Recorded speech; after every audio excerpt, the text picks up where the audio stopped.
Hey guys, so if your Asus laptop touchpad is not working, the first thing you can try to do is press Fn plus F10.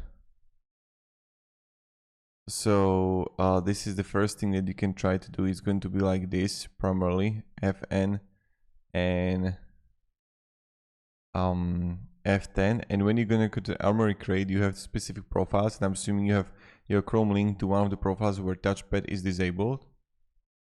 So, but primarily just press Fn plus F10 and it should work out for you.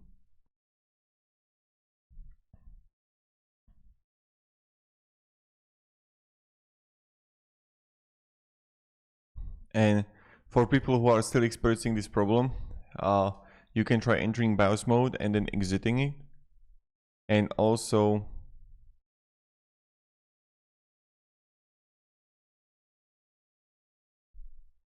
that's what you can try to do. Maybe it's going to help. So have a great day, guys, and goodbye.